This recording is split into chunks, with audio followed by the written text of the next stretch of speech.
आज कोटपाड़ विज्ञापित अंचल परिषद ठारे स्वतंत्र कार्यक्रम जुलाई 1 ठारू जुलाई 31 तारिख पर्यंत चली स्वच्छता आपणाओ बीमारी भगाओ कार्यक्रम चली बेले आज कोटपाड़ अंचल रैली सहित सचेतनता कार्यक्रम अनुष्ठित कर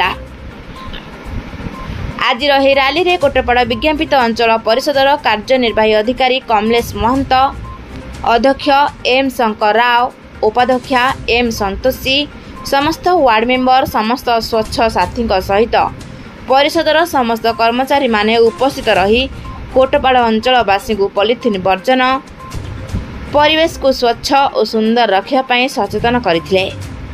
आज कार्यक्रम रे कोटपाड़ एनएससीओ कमलेश महंत आगामी 31 तारिख दिन कल्याण मंडप ठारे बड़खानार आयोजन निमंते कोटपाड़ अंचलवासी को निमंत्रण करथिले।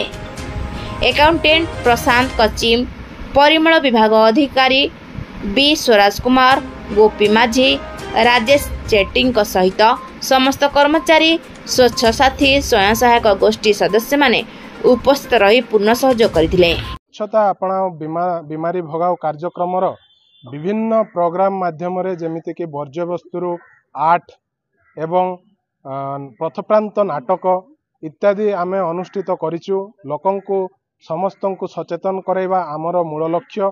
जेभଳି भाबरे पॉलिथिन आमर विश्व परिवेश को प्रदूषित करुछि ताहा हेबे एक चिंताजनक विषय एवं समस्त लोक माननकु एही पॉलिथिन व्यवहार रु निवृत्ति करिया पई आमे अनुरोध करुछु। आमर चेयरमैन सार नेतृत्व रे आमे आज जो रैली करिथिलु ताहार मूल लक्ष्य या थिला जे कोटपाड़ विभिन्न व्यावसायिक अनुष्ठान प्लास्टिक व्यवहार को बंद करिवे एवं कोटपाड़ को सुस्थ एवं एक सुंदर परिवेश प्रदान करिवे। ता सहित एही प्रोग्राम अंतर्गत उद्यापनी दिवस आसंता 31 तारिख रे आमर कल्याणी मंडप रे अनुष्ठित हेबो।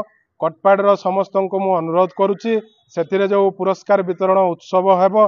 मान्यवर मुख्य अतिथि एमएलए मध्य रूपु भत्रा सार मध्य रहिबे एवं अन्यान्य मान्यगण व्यक्ति समारोह रे आमे 31 तारिख रे एही स्वच्छता आपणाओ बीमारी भगाओ कार्यक्रम उद्यापन उत्सव पालन करिवो। समस्त को मु अनुरोध करुछि समस्ते एही कार्यक्रम रे योगदान करिवे एवं आज एही रैली रे हमरो चेयरमैन सार उपस्थिति तांकर मूल्यवान समय देथिबार मु धन्यवाद दउछि। ता सहित स्वच्छ साथी माने हमरो माँ माने अछंती जो माने कि हमरो एमसीसी रे काम करूछंती एवं वर्ज्य वस्तु को सेग्रीगेट करूछंती तांकर उपस्थिति मध्य आज रहितिला तेणु तांको मध्य मु धन्यवाद देबी। ता सहित समस्त कोटपाड़वासी को मु पुणी थरे अनुरोध करिवि हमरो जो मूल लक्ष्य हैला पॉलिथिन को टोटाली बंद करिबा एवं परिवेश को आउ थरे से पुराना जुगरे रहिबा जोथिरे कि हमरो परिवेश। कोटपाड़रू विजय कुमार मिश्र रिपोर्ट, प्रयाग खबर।